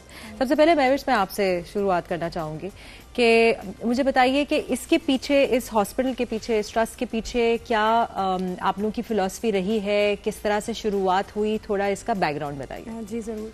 Firstly thank you so much. 1991 से हमारे सफ़र का आगाज़ हुआ। अल शिफा ट्रस्ट आई हॉस्पिटल जो है वो पहला पाकिस्तान का टर्शरी आई केयर हॉस्पिटल है। इसकी बुनियाद 1991 में रावलपिंडी में रखी गई। उसके बाद अभी तक ये 7 शहरों में है, जिनमें कोहाट है, मुजफ्फराबाद है, चकवाल है, गिलगित में भी हमारा हॉस्पिटल है। सो हम लोग मतलब वी आर वाइडली स्प्रेड। हमारा mission, this is very important, mission है to prevent the curable blindness. Okay, होता ये है मैम कि जब आपकी, सॉरी मैं आपको कट करूंगी, टर्शरी से क्या मुराद है आपकी? इट्स लाइक कि जो भी कॉम्प्लेक्स तरीन बीमारियां हैं, ओके, वो उनका भी इलाज। एक तो नॉर्मल आई केयर हॉस्पिटल्स होते हैं जिनमें बेसिक आपकी साइटिंग हो रही होती है, स्क्रीनिंग हो रही होती है, बट हमारे यहाँ जो कॉम्प्लेक्स तरीन बीमारियां हैं उनका भी इलाज होता है। That includes eye cancer as well, cornea transplant as well, और जितनी भी सर्जरीज हैं जो कॉम्प्लिकेटेड होती हैं, जिनमें प्रॉपर आपको state of the art machineries की रिक्वायरमेंट होती है। डॉक्टर्स हमारे माशाल्लाह बहुत स्पेशलिस्ट हैं, मतलब वो एक कंप्लीट हमारे पास सेटअप है। पाकिस्तान का पहला आई केयर हॉस्पिटल है जिसमें चिल्ड्रन हॉस्पिटल सेपरेट है, अच्छा, बिल्डिंग ही सेपरेट है और पूरा उनका जो स्पेशलिस्ट है। और इसकी वजह यह है कि बच्चों में कुछ और किस्म की बीमारियां पाई जाती हैं अडल्ट से। बिल्कुल, बच्चों की बीमारियां डिफरेंट होती हैं, उनका केयर का तरीका डिफरेंट होता है। डेफिनेटली वो सर भी आपको डिटेल में बताएंगे, लेकिन हमारा मिशन ये है कि जितनी भी क्योरेबल ब्लाइंडनेस है जिनको आप रोक सकते हो, होता है कि आई की बीमारियां बिगड़ के ब्लाइंडनेस की तरफ जाती हैं। बेशक। तो हम अवेयरनेस देते हैं आपके चैनल के थ्रू कि अगर कोई भी बीमारी होती है वो सब आप उसको उसकी अवेयरनेस करें, उसके हमारे पास आए। अलशिफा ट्रस्ट हॉस्पिटल रावलपिंडी में है, जो भी जहाँ जिस शहर में भी आप हैं, कोहाट में है, मुजफ्फराबाद में है, बट रावलपिंडी में हमारा एक बहुत बड़ा सेटअप है। कराची में आने का है आप लोगों का इरादा? जी, हम लाहौर में हमारा इंशाल्लाह स्टार्ट करने का इरादा है। कराची में भी इंशाल्लाह जरूर आएंगे। We are in Sukkur by the way. अच्छा, अगर कोई है तो आप सखर जा सकते हैं। नियरेस्ट जो है वो सखर है। सखर है, बिल्कुल। और कॉर्निया ट्रांसप्लांट भी अब हमने सखर में स्टार्ट कर दिया है। तो ब्लाइंडनेस जो होती है वो होती है कि एकदम तो एक तो आप जेनेटिकली भी होती है। हम ये भी करते हैं कि जो जीन्स है, फॉर एग्जांपल कुछ ऐसी बीमारियां हैं जो जीन्स के थ्रू आप तक पहुंचती हैं, तो हमारा एक रिसर्च सेंटर भी है जो इस पे प्रॉपर रिसर्च कर रहा है। ओके। सबसे अच्छी बात यह है कि अभी तक पाकिस्तान में 3 करोड़ से ज्यादा हम मतलब पेशेंट्स का जो है वो इलाज कर चुके हैं फ्री ऑफ कॉस्ट। माशाल्लाह। 1 लाख यानी 1 लाख तक हम फ्री सर्जरीज कर चुके हैं और 11,000 तक हमने फ्री कैंप्स किए हैं। और कैंप्स भी हम रिमोट एरियाज में करते हैं, बलूचिस्तान में, साउदर्न पंजाब, साउदर्न सिंध, ताकि वो पेशेंट्स जो नहीं आ सकते। और ये कैंप्स में सिर्फ ये नहीं होता कि सिर्फ स्क्रीनिंग हो रही होती है, इसमें हम सर्जिकल कैंप्स भी करते हैं, ओटीज होती हैं, ऑपरेशन करते हैं, और वहीं पे हम उनको मेडिसिन और इट्स और आगाही भी जरूरी है। आई थिंक लोगों को बताना भी जरूरी है कि सिम्टम्स क्या होते हैं। इसी हवाले से मैं डॉक्टर साहब आपके तरफ भी आऊंगी। अस्सलाम वालेकुम। सबसे पहले अच्छा, ये जिस तरह से अभी इन्होंने बताया ये बीमारी का जो कि बाद में जो है वो कॉम्प्लिकेट होकर ब्लाइंडनेस की तरफ आती हैं, तो आप अगर सिम्टम्स बताएं ताकि हमारी ऑडियंस जो देख रही है वो निशानदेही प्रॉपर्ली कर सके कि कौन सी ऐसी चीजें हैं जिसकी बुनियाद पे आपको फौरी तौर पर जो है वो जाके मुआयना करवाना। और रेटिनोब्लास्टोमा भी एक फॉर्म ऑफ आई कैंसर है, उसके हवाले से भी आप जी हाँ जी बहुत थैंक यू वेरी मच। आपने बिल्कुल सही कहा कि early detection is the key to success. यहाँ बहुत जरूरी है। और इसमें इलामात क्या है? इलामात असल में आंख सबसे बुनियादी इलामत तो ये नज़र कम होना शुरू हो जाती है। अच्छा। ज़रूरी नहीं कि दर्द हो, बगैर दर्द के भी कम हो सकती है, दर्द के साथ भी कम हो सकती है। और बिलखसूस बच्चों के अंदर ये मसला होता है कि अगर बच्चों के अंदर बर वक्त उसका पता ना चलाया जाए तो फिर वो आंख लेजी हो जाती है। फिर what ever you do after 12 years you can't give the revision back। उसे बिल्कुल वो, इसलिए बच्चों के अंदर खास तौर पर मैं इलामात बताऊंगा। मसलन बच्चे अगर देखें ब्लैक बोर्ड पर उनको क्लियर नजर नहीं आ रहा, साथ साथ कहते हैं जी इसकी परफॉर्मेंस अच्छी नहीं है, मुमकिन है उसकी विजन कम हो, उसे स्क्रीनिंग करवानी चाहिए। आंख सुर्ख रहती है आंख, और उसके अलावा आंख खुद टेढ़ी हो गई है, जिसे आप कह रहे थे स्क्विंट आई, वो हो गई है। उसके बाद आंख के अंदर कोई सफेदी आ गई है। अच्छा। आंख के अंदर जो है दर्द होना शुरू हो गया, और पढ़ते वक्त अगर दर्द होता है आंखों में या सर में, और या बच्चा ऐसे करके देखता है, यानी आंखें चुंधिया के देखता है। हाँ। तो ये these are all the symptoms of मतलब डिक्रीजिंग विजन। और हमारे यहाँ इस वक्त खास तौर पर ये एपिडेमिक हो जाएगी। बच्चों में जो नजर की कमी है वो एपिडेमिक होती जा रही है। किसी चीज की कमी की वजह से है? नहीं, मैं बताता हूँ। उसकी वजह सारी दुनिया में एक ही है, और वो ये आप डिजिटल मीडिया है, सोशल मीडिया, ये स्क्रीन टाइम बहुत ज्यादा हो गया है। यानी बाद मुल्कों में तो 70% of children are having glasses. हमारे यहाँ भी अब ये एपिडेमिक आ चुकी है। अब इसलिए हम उनको खास तौर पर बताते हैं कि कम से कम 2 घंटे आउटडोर बच्चे को देना चाहिए। 2 घंटे आउटडोर देंगे तो ये प्रिवेंशन है और slow the progress of myopia यानी इसको करता है। अच्छा डॉक्टर साहब, ये तो आपने वो सारे अलामात बता दिए जो आपको ऐसे बच्चे में नजर आ सकते हैं, आप उनको ऑब्जर्व कर सकते हैं जो थोड़े उम्र में बड़े हों, जो स्कूल जा रहे हों। जो छोटे बच्चे हैं, बिल्कुल नन्हे बच्चे हैं, जो शायद अभी बात नहीं कर सकते, माँ बाप को बता नहीं सकते कि उनको कोई, देखिए टेढ़ापन जो है उसकी एक वजह है टेढ़ापन। और इसके अलावा कोई भी बच्चे को देखिए अब डजंट फॉलो द लाइट, बच्चे लाइट फॉलो नहीं करता। आप आवाज, बिल्कुल छोटे बच्चों की बात आवाज देते हैं तो उस तरफ मुतवज्जह नहीं होता। तो ये सारी चीजें हैं। आंख में सफेदी भी पैदाइशी सफेद मोतिया हो सकता है, वो ये सारी चीजें हैं। मतलब ये तो पेरेंट्स की जी मैं यही कहने वाली थी कि बच्चे कभी कभार नहीं बता पाते, नहीं बोल पाते कि उनके साथ क्या है। तो आई थिंक पेरेंट्स को विजिलेंट रहना पड़ेगा, अपने बच्चों के ऊपर ध्यान देना बहुत जरूरी है। तैयबा हमारे साथ मौजूद है। तैयबा नाम है ना? हबीबा ने हमें कुछ बताना है ना आज। अस्सलाम वालेकुम हबीबा। कैसी हो आप? आप ठीक हो? अच्छा हबीबा, हमें क्या बताएंगे आज अपने बारे में बताएं? अपने बारे में बताओ। आप कौन सी क्लास में हो हबीबा? मेरा नाम हबीबा। बताओ। मेरा नाम हबीबा है। हाँ, मरी से। मैं मरी से आई हूँ। आप कहाँ मरी से आई हैं? मरी से आई हो? मरी किधर से आई मरी हैं? से। अच्छा, क्या करते हो आप मरी में? स्कूल जाते हो? हाँ, स्कूल जाते हो। अच्छा, और क्या करना कौन सी क्लास में हो? कोई पोएम आती है हबीबा? हबीबा ही है ना? हाँ हबीबा, कोई पोएम आती है आपको? हाँ सुना। मेरा प्रश्न आने चाहता है, मेरी मदद करो। बिल्कुल करेंगे, हमारी सारी ऑडियंस जो है वो देख रही है इस वक्त। तो थैंक यू सो मच कि आप थैंक हमें यू लेकर सो आए मच, हैं। आप लोग यहाँ Thank आए you। और हमें इतनी ज़रूरी चीज़ों के बारे जी। में बताया जो कि आई थिंक बहुत सारे लोगों को ये नहीं पता अल-शिफा आई ट्रस्ट के हवाले से। और जो हमारी जो नज़र है वो इतनी बड़ी नेमत है खुदा की तरफ से। अल्लाह का बहुत बहुत शुक्रिया। और उन सब बच्चों के लिए हमें जो है मदद करनी चाहिए जिनको ये मसले मसाइल पेश आ सकते हैं। नाजरीन, आप कहीं नहीं जाएगा, हम लेंगे एक छोटा सा ब्रेक, यहीं रहेंगे हम लोग, आप वापस आइएगा। जुल्करनैन से बात करने के लिए। अस्सलाम वालेकुम जुल्करनैन। वालेकुम सलाम। कैसे हैं आप? कैसे हैं आप और अभी किस वक्त कहाँ मौजूद हैं? मैं ठीक हूँ बिल्कुल, बस थोड़ा सा आपकी इस बातचीत का इंतजार कर रहा था। अच्छा, मैं अब आपको ये क्योंकि वो रोजे की हालत में आप खाने पीने की चीजों के सामने इंतजार करते so हो, sorry. तो मुझे तो थोड़ा सा मुश्किल होती है, पत्नी लोगों को होती है कि नहीं होती। सो इसके अलावा और तो मैं बिल्कुल ठीक हूँ। जी जी, बताइए आप जिस जगह मौजूद हैं वहाँ क्या हो रहा है, कुछ बताएं हमें। बिल्कुल, ये हमारा लाहौर के एक ऐसा रोड है जहाँ पर आपको ज्यादा दुकानें नहीं मिलेंगी।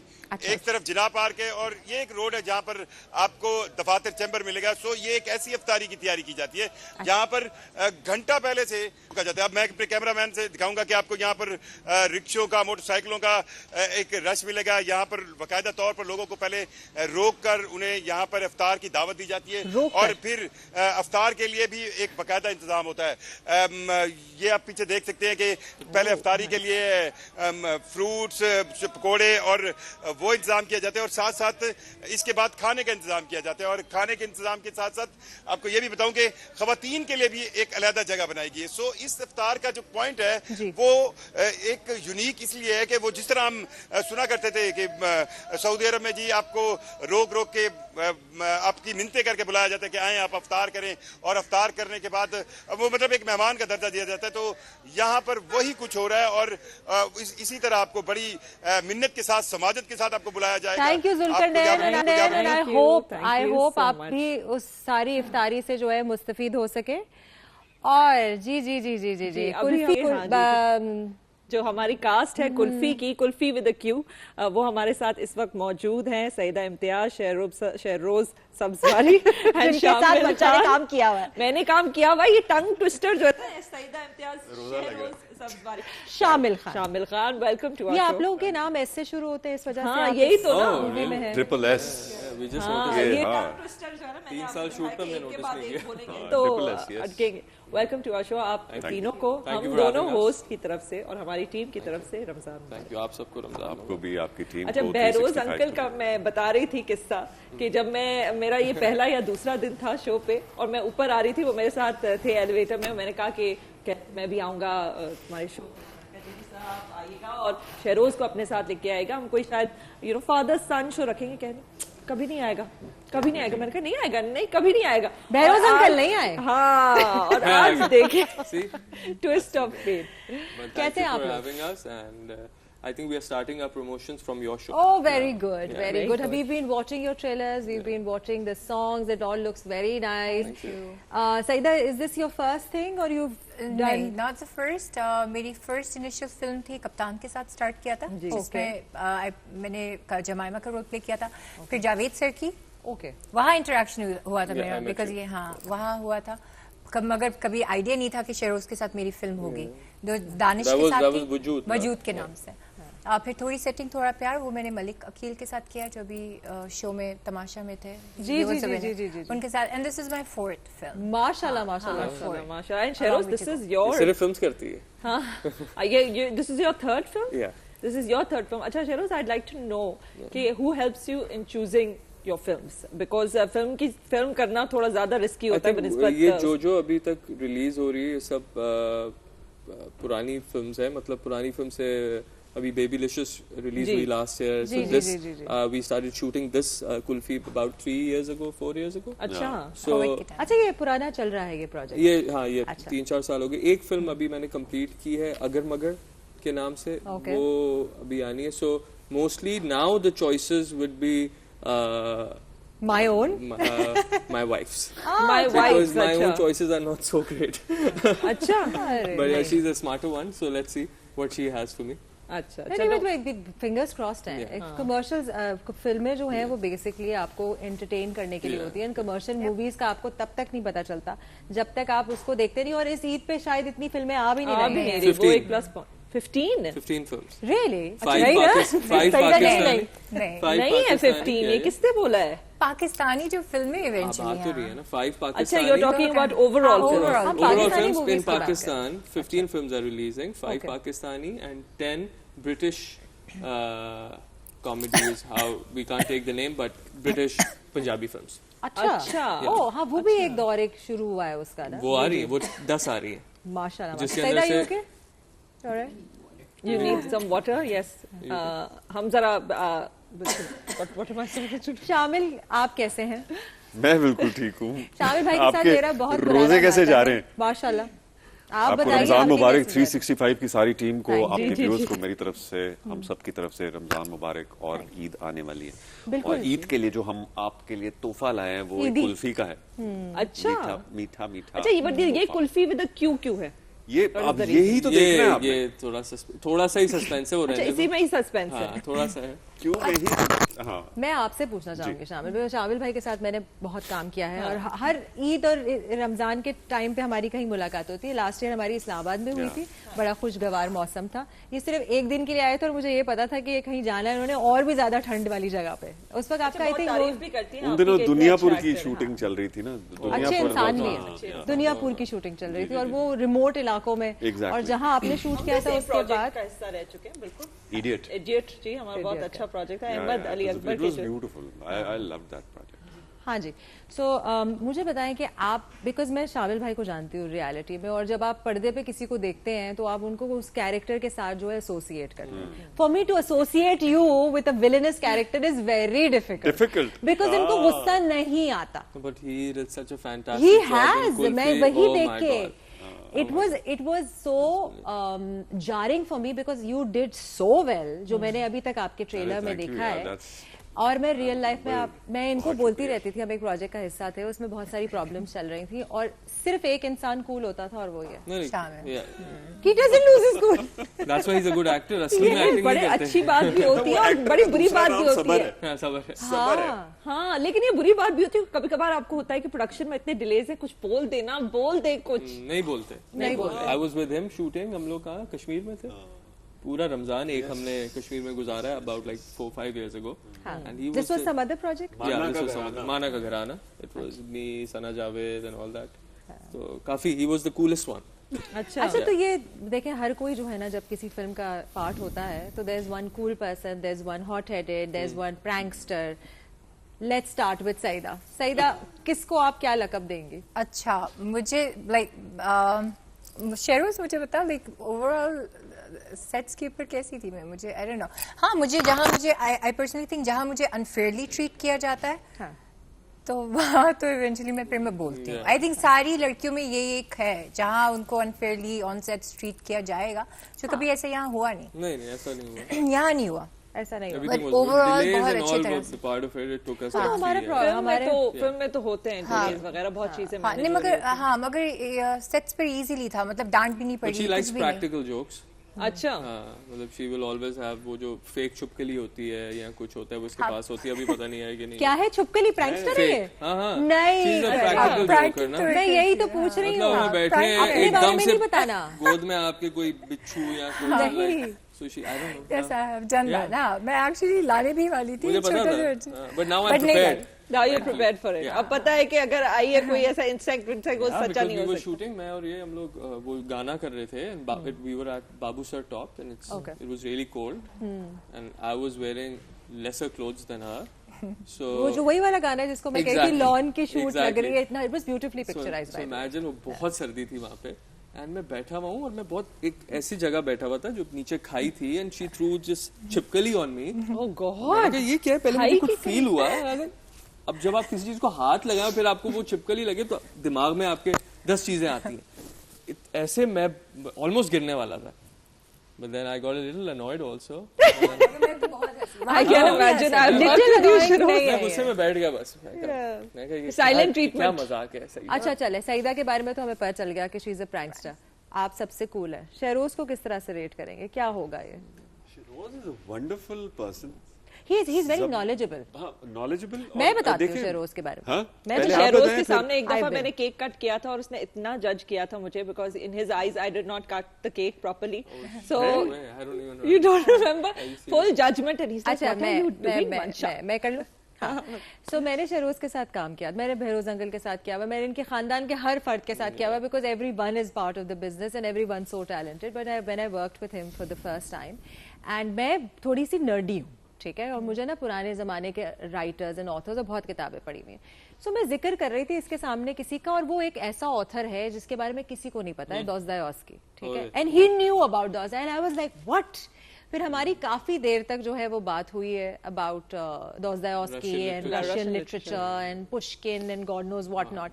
सो मैं ये बताना चाह रही हूँ बेसिकली कि हम एक्टर्स को जो है वो सिर्फ देखा जाता है और समझा जाता है कि हम पढ़े लिखे जाहिल समझते लोग और बस तैयार होके बैठ जाते हैं, लेकिन हमारी काबिलियत का अंदाजा नहीं होता। बहुत सारे एक्टर्स हैं जो यहाँ पे बड़े काबिल लोग बैठे हुए हैं, बड़े काबिल लोग बैठे हैं नाजरीन, और उनसे मजीद गुफ्तगू होगी। लेकिन इस वक्त हुआ है एक छोटी सी ब्रेक का। ब्रेक से वापस आएंगे। कुल्फी की कास्ट यहाँ बैठी है तो कहीं मच जाएगा। Stay tune to 365।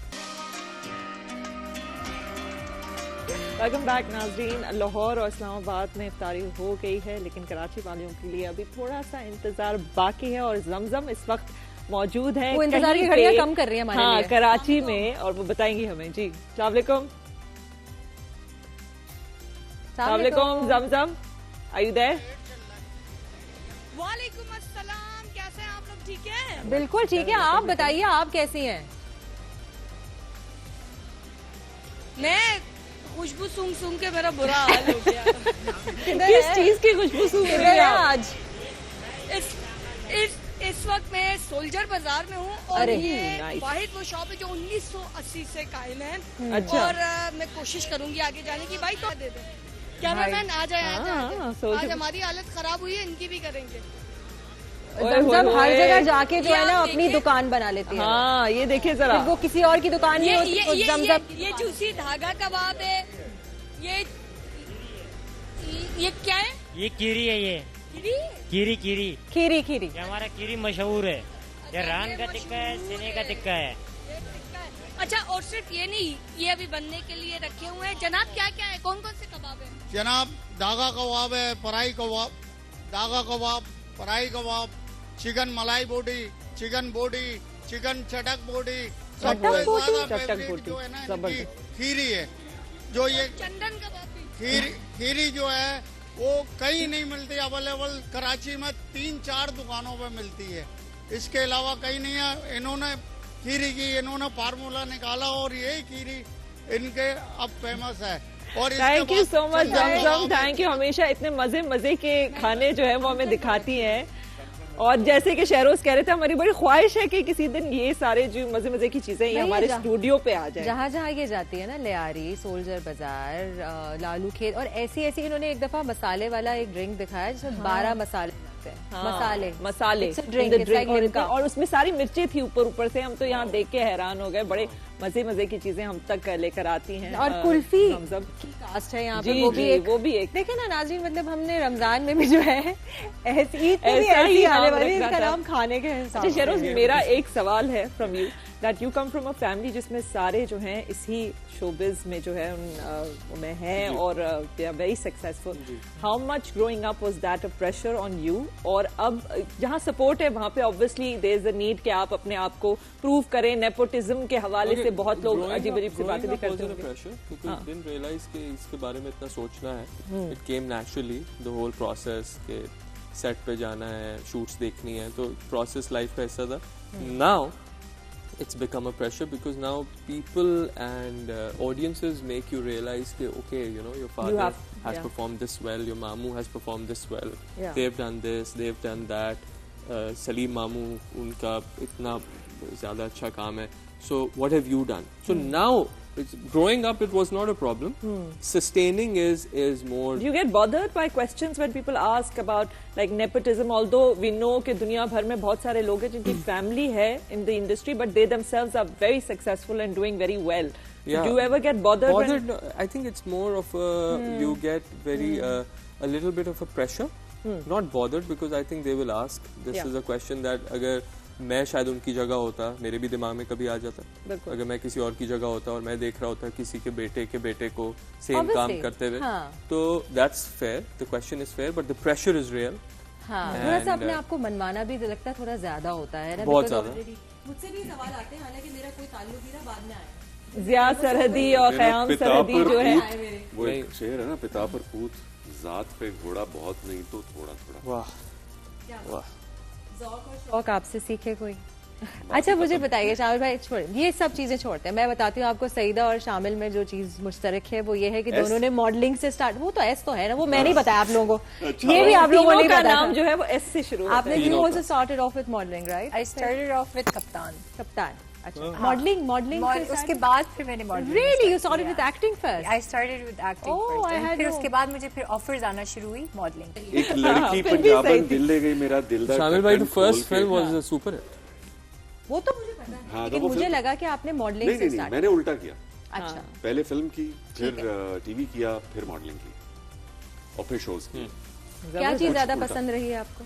मेरे सारे फेवरेट। हाँ, लेकिन फिल्म की बात अलग है ना, बड़े पर्दे पे मीडियम है, बड़ा है, और उसमें आप बड़े खुल के अपना जो जौहर है वो दिखा सकते हैं। और फिल्म जब आप अपनी देखते हैं, आई थिंक तब भी बहुत मजा आता है। मजा आता है। मुझे तो लगता है अगर मैं जैसे देखने वाले हैं तो मुझे तो ये होता है कि काश मैं इसमें अच्छा इसमें ज्यादा बेहतर कर लेती, या ये एंगल सही नहीं लग रहा, या ये वो दैट्स बीइंग क्रिटिकल। वो तो I think every actor is critical. आप और अगर आप अपना काम देखते हो तो सबसे बड़े आप अपने क्रिटिक हो, तो अगर नहीं होते तो there is a problem with you. I think ये कलाकार एंटरटेनमेंट ने, अभी कलाकार एंटरटेनमेंट ने doctor Mashhood Qadri, he is a writer also and he is the producer, तो उन्होंने पूरी कास्ट, मतलब लेयर्स, जिस तरह हमारी एक्टिंग की लेयर्स होती है ना, उस तरह उन्होंने एक्टर्स की लेयर्स ली हैं, जहां से आप शेख साहब से स्टार्ट होते हैं, फिर मोमर राना आते हैं, फिर बाबर अली आते हैं, फिर मैं आता हूँ, फिर सबको अपनी जगह दी है, अपनी जगह दी है और प्रॉपर काम किया। और मैं आपको कहता क्लटर नहीं लगेगा आपको, कास्ट अगर बहुत सारी है तो सबका अपना एक बहुत अच्छा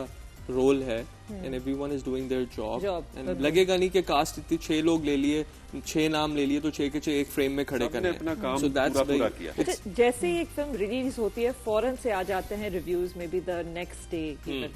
तो my question from all 3 of you is कि ये बड़ा एक जो है ना नर्वस टाइम होता है क्योंकि आपकी फिल्म रिव्यू हो रही होती है। Do you listen to critics? आप क्या पढ़ते हैं उनको? आपको लगता है सही कह रहे हैं, गलत कह रहे हैं? Saeeda, I will start with you.